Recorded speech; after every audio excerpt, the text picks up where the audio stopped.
8वां अध्याय। अब हमारा परिचय मुख्य सताने वाले से कराया जाता है।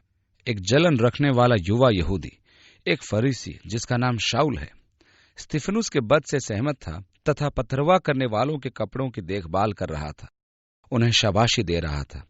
परंतु मुझे शक नहीं कि स्तिफनुस की मृत्यु का पौलुस पर बड़ा प्रभाव पड़ा होगा, जिससे वह कभी बच नहीं पाया। और मैं विश्वास करता हूं कि पौलुस के परिवर्तन की पृष्ठभूमि यही थी। आपको याद होगा कि यीशु ने पौलुस को दमिश्क के मार्ग पर पकड़ा था। पौलुस मसीहियों को बंदीगृह में डलवाने के लिए दमिश्क जा रहा था।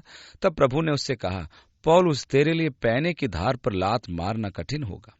और स्तिफनुस की मृत्यु एक प्रकार से पौलुस के लिए पैने की धार थी। उसका मुख स्वर्गदूत के समान दिखाई दे रहा था, और जो गवाही स्तिफनुस ने दी थी वह थी, हमारे पितृ गलत थे, यूसुफ को हमारे पितरों ने ग्रहण नहीं किया, तो अभी परमेश्वर ने उसको बड़ा अधिकारी बना दिया।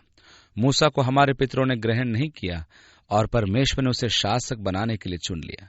कहीं ऐसा तो नहीं कि हम भी परमेश्वर के शासक को ग्रहण न करने के दोषी हों? और पतरस ने ठीक ही कहा था, जिस पत्थर को राज मिस्त्रियों ने रद्द किया, वही कोने के सिरे का पत्थर बन गया। अब हम 8वें अध्याय पहली 2 आयतों को पढ़ते हैं।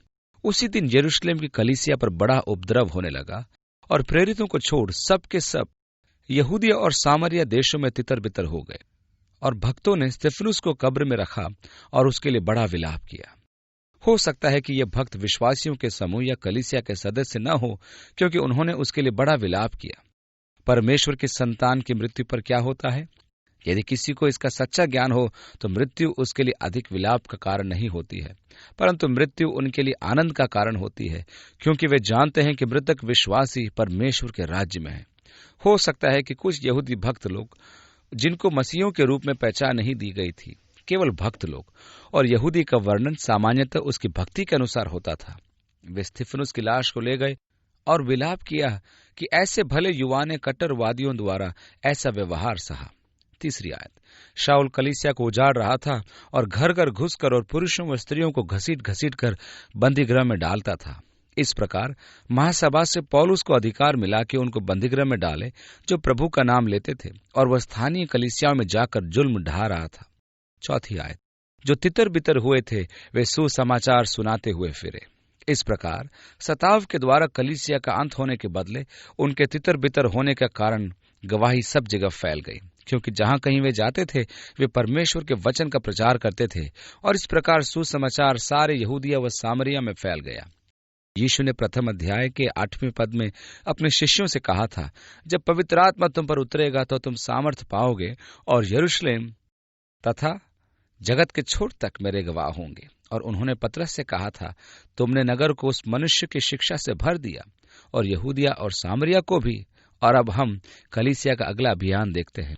वह सताव के परिणाम स्वरूप यरूशलेम के पार यहूदिया व समरिया में फैल गई। कलीसिया के सताने वालों में प्रमुख शाऊल था, और 5वीं आयत में, और फिलिपुस। अब हमारा परिचय उन 7 में से दूसरे व्यक्ति से कराया जाता है, जिनको खाने पीने की व्यवस्था तथा कलीसिया की भलाई के कामों को देखने के लिए नियुक्त किया गया था। अब परमेश्वर दूसरे व्यक्ति का प्रयोग करता है, जो पवित्र आत्मा से परिपूर्ण, बुद्धि से भरा व सुनाम है। परमेश्वर उसे एक प्रचारक के रूप में काम में ले रहा है। वर्षों बाद हम पाते हैं कि फिलिपुस कैसरिया में है, वह एक प्रचारक कहलाता है। हमें बताया गया कि उसके पास 4 पुत्रियां थीं, जिनको भविष्यवाणी का वरदान प्राप्त था। जब पौलुस यरूशलेम को लौटा तो वह कुछ दिन कैसरिया में फिलिपुस के घर में ठहरा। मैं कल्पना करता हूं कि जब पौलुस व फिलिपुस दोनों वहां थे तो उन्होंने स्तिफनुस के साथ उनके कुछ अनुभवों को याद किया होगा, क्योंकि पौलुस तो वहीं था जहां स्तिफनुस को पथरवाह किया गया था, और निस्संदेह फिलिपुस भी वहीं कहीं रहा होगा। वे कह रहे होंगे कि पहले उनको मार्ग कैसे भिन्न थे, और कैसे परमेश्वर ने उन दोनों को सुसमाचार की सहभागिता में इकट्ठा किया, और बाद में वे कैसरिया में कैसे एक साथ आए। 5वीं आयत। और फिलिपुस सामरिया नगर में जाकर लोगों में मसीह का प्रचार करने लगा। याद रखें कि मसीह शब्द के लिए यूनानी में ख्रीष्ट शब्द लिया गया है। सामरी मसीह की प्रतीक्षा में थे। आपको याद होगा कि जब यीशु सामरिया में एक सामरी स्त्री से कुएं पर मिला था, उसने उससे कहा था, हम जानते थे जब मसीह आएगा हमें सब बातें सिखाएगा। इसका अर्थ यह हुआ कि वे मसीह की खोज में थे। आपको याद होगा कि वह स्त्री गांव में गई और लोगों को बताने लगी, आओ और एक मनुष्य की सुनो जिसने मुझे वह सब बता दिया जो मैंने किया। कहीं यही तो मसीह नहीं? वे निकले और यीशु को सुना और कहा, अब हमें विश्वास है, इसलिए नहीं कि तूने बताया, परंतु हमने स्वयं देखा व सुन लिया है। और इस प्रकार बीज तो समरिया में बोया जा चुका था और बाद में फिलिप्पुस ने वहां मसीह का प्रचार किया। 6 आयत से आगे जो बातें फिलिप्पुस ने कही, उन्हें सुनकर और जो चिन्ह वह दिखाता था देखकर उन्होंने एकचित होकर मन लगाया, क्योंकि बहुत में से अशुद्ध आत्माएं बड़े शब्द से चिल्लाती हुई निकल गईं और बहुत से झोले के मारे हुए और लंगड़े भी अच्छे किए गए और उस नगर में बड़ा आनंद हुआ। सामरिया नगर में सुसमाचार का प्रचार हुआ। इसके परिणाम स्वरूप लोगों के हृदयों में बड़ा आनंद था। सुसमाचार प्रचार का परिणाम तो सदा आनंद ही होता है। 9 आयत में, इससे पहले उस नगर में शमौन नाम का एक मनुष्य था जो टोना करके सामरिया के लोगों को चकित करता और अपने आप को कोई बड़ा पुरुष बताता था। ये व्यक्ति एक टोना था जो जादू का प्रयोग करता था। लोग मानते थे कि उसके पास दिव्य जादुई शक्तियां हैं। और 10वीं आयत में, और सब छोटे से बड़े तक उसे मानकर कहते थे कि यह मनुष्य परमेश्वर की वह शक्ति है जो महान कहलाती है। उसने बहुत दिनों से उन्हें अपने टोने के कामों से चकित कर रखा था, इसीलिए वे उसको बहुत मानते थे। परंतु जब उन्होंने फिलिप्पुस की प्रतीति की जो परमेश्वर के राज्य और यीशु के नाम का सुसमाचार सुनाता था, तो लोग क्या पुरुष क्या स्त्री बपतिस्मा लेने लगे। वे शमौन के जादू टोने से स्वतंत्र हुए और उन्हें सुसमाचार सुनाकर बपतिस्मा दिया गया। तब शमौन ने आप भी प्रतीति की और बपतिस्मा लेकर फिलिप्पुस के साथ रहने लगा और चिन्ह और बड़े बड़े सामर्थ के काम होते देखकर चकित होता था। जब प्रेरितों ने यरूशलेम में सुना कि सामरिया में लोगों ने परमेश्वर का वचन मान लिया है, तो पतरस और यूहन्ना को उनके पास भेजा। पतरस व यूहन्ना, जिनको सुसमाचारों में हम एक साथी के रूप में देखते हैं, यद्यपि वे भिन्न भिन्न स्वभाव के थे, तो अभी एक साथ रखे गए थे, क्योंकि उनमें एक दूसरे के साथ निकट के संबंध थे। परंतु यह रुचिकर है कि प्रेरितों के काम में यूहन्ना का यह अंतिम विवरण है, जबकि पतरस का आगे भी जिक्र है। बाद में पौलुस, बरनबास व दूसरों का विवरण है। परंतु यह विचित्र बात है कि प्रेरितों के काम में यूहन्ना का यह अंतिम जिक्र है। यूहन्ना और सभी शिष्यों से कहीं अधिक जिया था और बाद के वर्षों में उसने सुसमाचार के अतिरिक्त 3 पत्रियां व प्रकाशित वाक्य भी लिखे। परंतु यहाँ जब यरूशलेम की कलीसिया की समस्याएं सभा के सामने लाई गईं, तो यूहन्ना का किसी भी भूमिका में जिक्र नहीं है। यूहन्ना के विषय खामोशी है, मानो वो था ही नहीं, पता नहीं क्यों। परंतु जैसे यूहन्ना ने सुसमाचार में कहा, मेरे विचार से यदि वो सब बातें लिखी जाती जो लिखना चाहिए था, तो इतनी पुस्तकें होती कि संसार में रखने की जगह न होती। इस प्रकार जब यरूशलेम में प्रेरितों ने सुना कि सामरिया में लोगों ने परमेश्वर के वचन को ग्रहण किया है, तो उन्होंने वहां पतरस व यूहन्ना को भेजा। अब वो विचार खत्म हो जाता है कि पतरस पोप था, क्योंकि वह प्रेरितों द्वारा भेजा गया था। मेरे कहने का अर्थ यह है कि उसके पास पोप का सा अधिकार नहीं था कि वह आज्ञा देता रहता, परंतु हम देखते हैं कि यहाँ पर प्रेरितों ने उसे भेजा था। और 15वीं आयत में, और उन्होंने जाकर उनके लिए प्रार्थना की कि पवित्र आत्मा पाए, क्योंकि वो अभी तक उनमें से किसी पर न उतरा था। उन्होंने तो केवल प्रभु यीशु के नाम में बपतिस्मा लिया था। ये रुचिकर है कि बाइबल टीकाकारों के लिए एक समस्या है कि उन्होंने अभी तक पवित्र आत्मा क्यों न पाया था, अभी तक वो उन पर नहीं उतरा था। ये सामान्यतः माना जाता था कि किसी व्यक्ति का पवित्र आत्मा द्वारा बपतिस्मा तभी होता है जब वह मसीह की देह का अंग होता था। बिना पवित्र आत्मा के और कोई भी यीशु को प्रभु नहीं कह सकता है।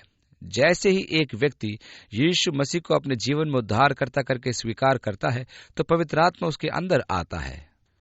इस विवरण में हम पाते हैं कि सामरिया के लोगों ने विश्वास किया और जल का बपतिस्मा भी लिया, परंतु प्रेरितों को उनके पास भेजा गया कि वे लोग अब पवित्र आत्मा पाएं, क्योंकि वह अभी तक उनमें से किसी पर नहीं उतरा था। मुझे अचंभा होता है कि ये विद्वान इस संदर्भ पर समस्या में पड़ जाते हैं।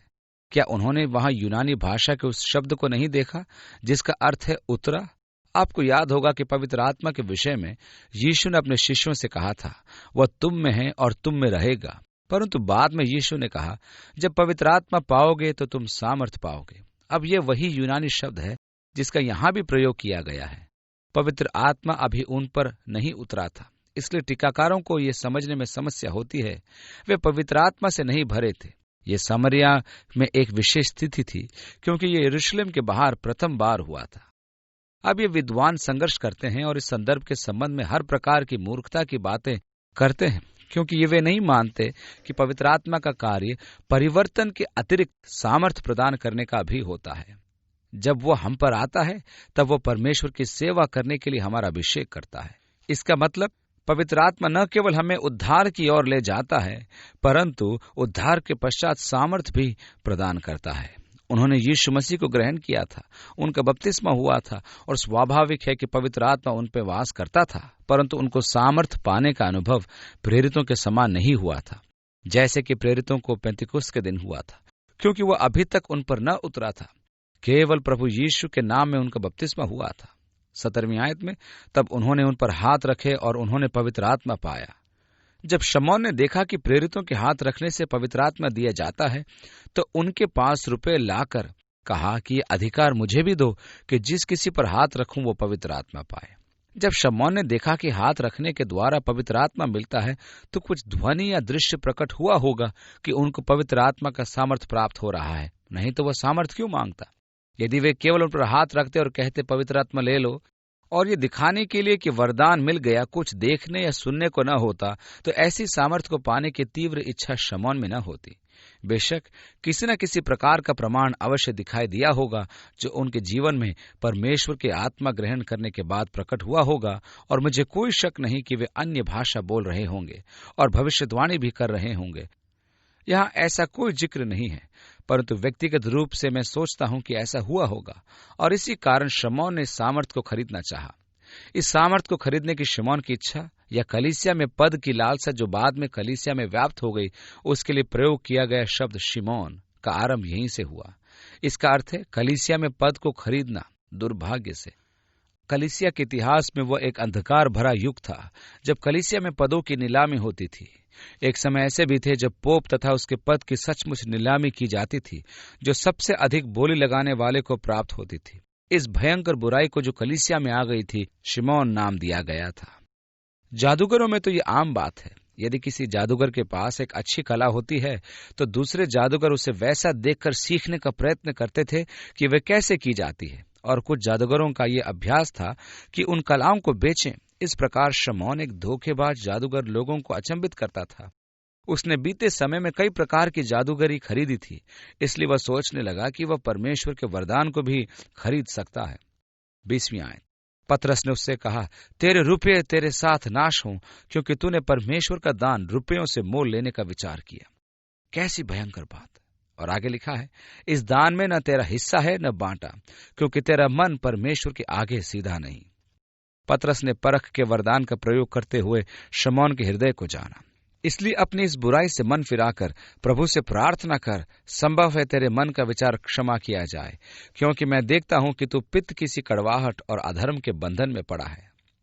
यद्यपि उसने फिलिपुस का अनुसरण किया और उन कामों से अचंभित हुआ जो वो करता था, उसके हृदय में पित्त की सी कड़वाहट थी। शायद कड़वाहट इस बात की कि अब लोग उसको उतना नहीं महत्व देते थे जितना वे पहले महत्व देते थे। अब लोग एक नए व्यक्ति के रूप में यीशु मसीह के पीछे चलते थे, जिसका प्रचार फिलिपुस ने उनमें किया, और वो छोटी भीड़ जो कभी उसके पीछे चलती थी, उससे फिरकर दूसरे की हो गई थी। इस घटना से वो परेशान था। ऊपर से तो वो फिलिपुस के साथ था और उसके पीछे चलता था, और उसने बपतिस्मा भी लिया, परंतु अंदर से ये बातें उसे खाए जा रही थी, इसलिए उसके मन में अधर्म और कड़वाहट का पित्त था। ये कैसे दुख की बात है कि कोई व्यक्ति अपने हृदय में कड़वाहट को रखे। कड़वाहट केवल आपको चोट पहुंचाती है और आपको ही हानि पहुंचाती है। आप कड़वाहट को बर्दाश्त नहीं कर सकते, इसलिए उससे कहा गया, प्रार्थना करता कि परमेश्वर ये पाप क्षमा करे, क्योंकि तेरे हृदय के भीतर कड़वाहट है, अधर्म है। 24वीं आयत में शमौन ने उत्तर दिया कि तुम मेरे लिए प्रभु से प्रार्थना करो कि जो बातें तुमने कही कोई मुझ पर न आ पड़े। उसने प्रार्थना का निवेदन किया और मेरे विचार में वह गंभीर था। सो वे गवाही देकर और प्रभु का वचन सुनाकर यरूशलेम को लौट गए और सामरिया के बहुत गांवों में सुसमाचार सुनाते गए। इस प्रकार यूहन्ना व पतरस प्रचारक बन गए। जब वे यरूशलेम को लौट रहे थे, तब सामरिया के गांवों में से निकलते हुए उन्होंने बहुतों को सुसमाचार सुनाया।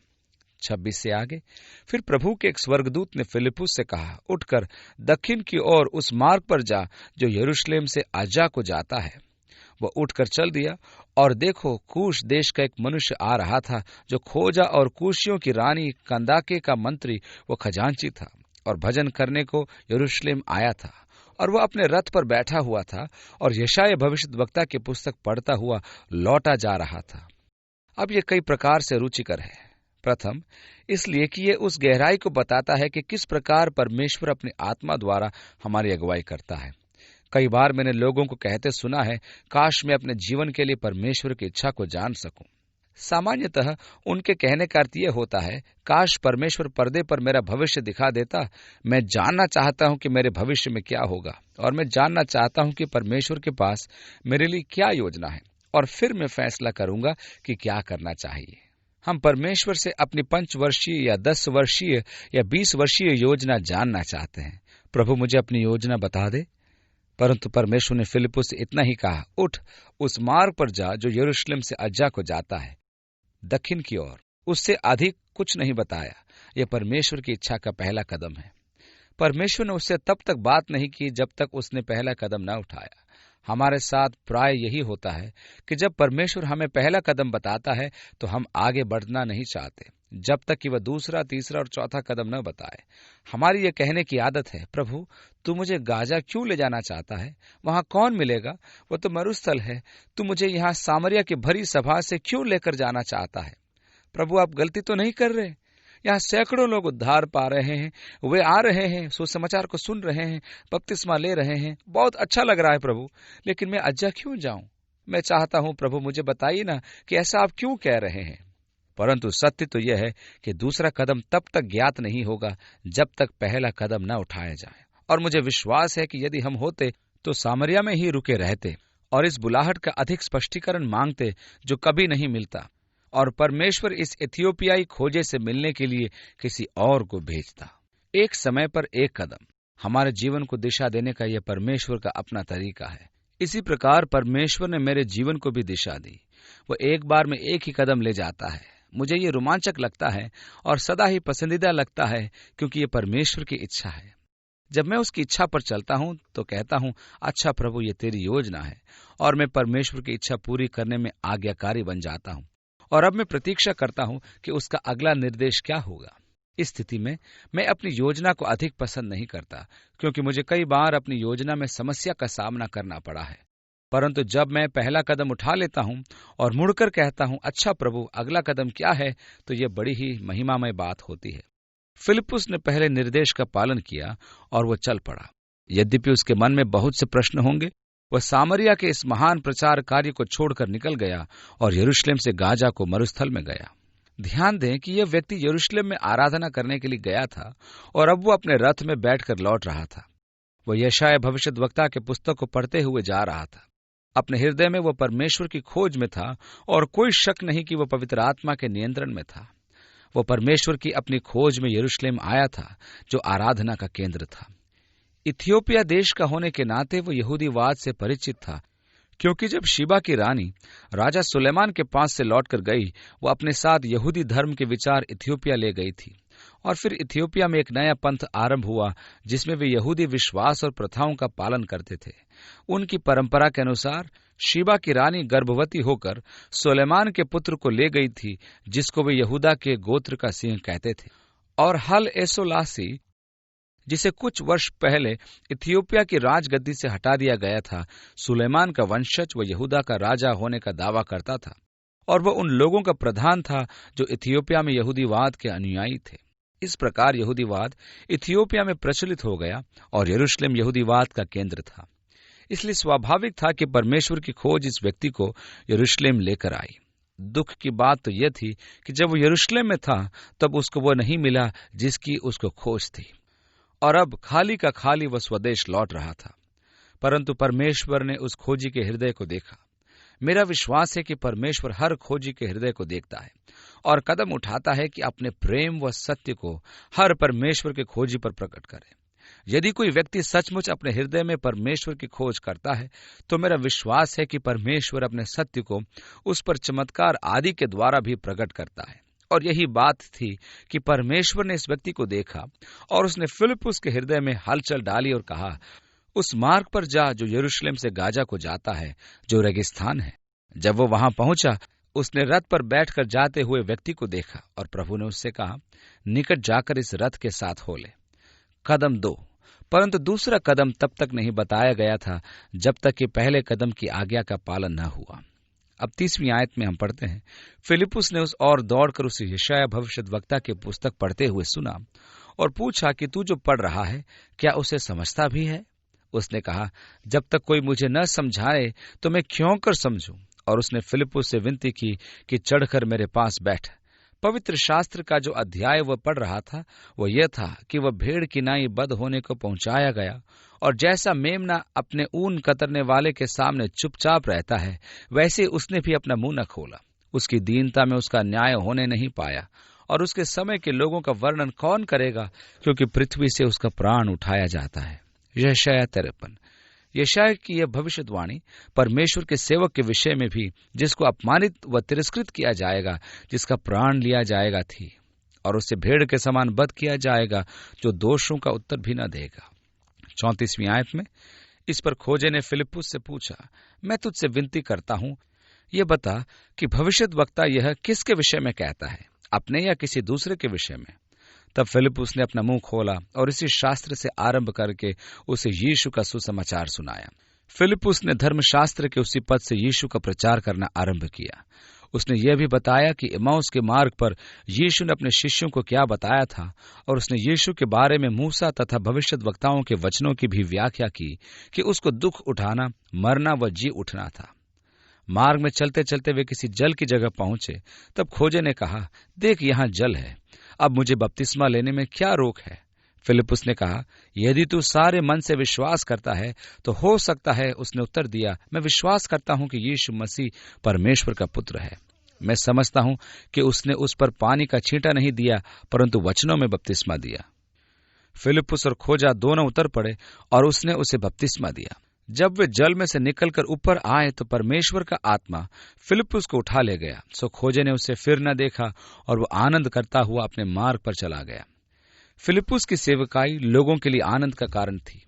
अब आपको याद होगा कि सामरिया में उसकी सेवकाई का परिणाम था कि वह नगर आनंद से भर गया। अब उसने उस व्यक्ति को प्रचार किया जो अपनी यात्रा करता रहा। अब वो खोजा नहीं था। परमेश्वर के साथ वास्तविक संबंध को पाकर उसे वह आनंद मिल गया था जिसका वो खोजी था। इतिहास हमें बताता है कि इथियोपिया में सदा से एक कलीसिया है। निसंदेह इथियोपिया में खोजे का सुसमाचार प्रचार व कलीसिया की स्थापना में बड़ा मुख्य योगदान रहा होगा। वह आनंद करता हुआ अपने मार्ग पर चला गया। फिलिपुस के बारे में एक रुचिकर बात है कि पवित्र आत्मा फिलिपुस को उठाकर गंतव्य स्थान तक ले गया। ये किस प्रकार हुआ मुझे नहीं मालूम। मैंने कई बार जब लंबी यात्राएं की तब मैं थक जाता था और मैं चाहता था कि प्रभु का आत्मा मुझे उठा ले जाए, और फिलिपुस अशदोद में आ निकला। इस शब्द से लगता है कि वो एक चमत्कारी आकर्षक था। भाषा में तो ऐसा ही लगता है, परंतु जहां तक साधन की बात है कुछ नहीं बताया गया है, इसलिए अंदाजा लगाना कठिन होगा। अंदाजा क्यों लगाया जाए, कौन जानता है, हम भी इसे नहीं जानते। और आगे लिखा है, और फिलिपुस अशदोद में आ निकला और जब तक कैसरिया में न पहुंचा तब तक नगर नगर सुसमाचार सुनाता गया। 1 या 2 अध्याय के बाद हम पतरस को देखेंगे कि वो लुदिया की कलीसिया में गया और हनन्याह नाम एक व्यक्ति को चंगा किया जो वर्षों से अपने पलंग पर था। और फिर हम याफा की कलीसिया में देखते हैं कि एक स्त्री जो दौरकस नाम की थी, उसकी मृत्यु हो गई थी। तब पतरस ने याफा को जाकर दौरकस को जीवित किया। ये कैसे हुआ? क्या याफा तथा लुदिया में कलीसियाएं थीं? यदि आपके नक्शे पर अज्जा और अशदोद को देखेंगे, और हमें बताया गया है कि अशदोद से चलकर नगर नगर प्रचार करता हुआ वह कैसरिया पहुंचा। मेरा विश्वास है कि इस यात्रा के दौरान लुदिया में ये कलीसियाएं शायद प्रचारक फिलिपुस के द्वारा स्थापित की गई थी, क्योंकि ये ही वे कुछ नगर थे जो अशदोद से कैसरिया तक उसके मार्ग में थे। इन्हीं क्षेत्रों में बाद में पतरस से निवेदन किया गया कि वह सेवकाई के लिए आए। लगता है कि जब फिलिपुस कैसरिया में आया तो वह वहीं रहने लगा। मैं समझ सकता हूं क्यों, क्योंकि वहां भूमध्य सागर पर एक सुंदर बंदरगाह है। भूमध्य सागर का जल विशेष रूप से नीले रंग का है। समुद्री तट शानदार है, और यदि मुझे निवास के लिए चुनना हो तो कैसरिया किसी भी प्रकार बुरा चयन न होगा। और इस प्रकार फिलिपुस वहीं रुका और कैसरिया में उसने अपना घर बना लिया। वर्षों बाद पौलुस वहां कैसरिया में फिलिपुस के पास गया और अपने यरूशलेम यात्रा पर आगे जाने तक उसके पास रुका रहा। इसलिए मैं कैसरिया में उसके घर पर बल दे रहा हूं, क्योंकि हम प्रेरितों के काम को समाप्त करने से पहले फिर इस घर में लौटेंगे। हम 9वें अध्याय में आते हैं, जहां पौलुस और उसके जीवन परिवर्तन को देखेंगे और इस परिवर्तन के रुचिकर पहलू पर ध्यान करेंगे। फिर पतरस के लुदिया व याफा जाने के बारे में तथा अध्याय 10 में कैसरिया में कुरनेलियुस के घर में अन्य जातियों पर पवित्र आत्मा के उंडेले जाने के बारे में अध्ययन करेंगे। आइए हम प्रार्थना करें। पिता, हम तेरे वचन के लिए तथा उस उत्साह के लिए तेरा धन्यवाद करते हैं जो हमारे हृदय में आपने दिया है कि किस प्रकार पवित्र आत्मा लोगों का प्रयोग करता है। हम महसूस करते हैं कि वे हमारे समान साधारण लोग थे। इसलिए हे प्रभु, हमारी इच्छा है कि यीशु मसीह के प्रेम को अपने चारों ओर सुनाने के लिए पवित्र आत्मा हमारे जीवन का इस्तेमाल करे। प्रभु, आज हम अपना जीवन तुझे सौंपते हैं। हमारे जीवन जीवित बलिदान हो, ताकि हे परमेश्वर, हम तेरे हाथ में तेरा काम करने के लिए उपकरण बन सकें। प्रभु, अपने सामर्थ्य से हमारा अभिषेक कर, यीशु के नाम में, आमीन। परमेश्वर आपको आशीष दे, आपको अपने प्रेम वो आत्मा से भरे और आपके जीवन को उपकरण के रूप में अपना कार्य पूरा करने के लिए प्रयोग करे। प्रभु आपको आशीष दे।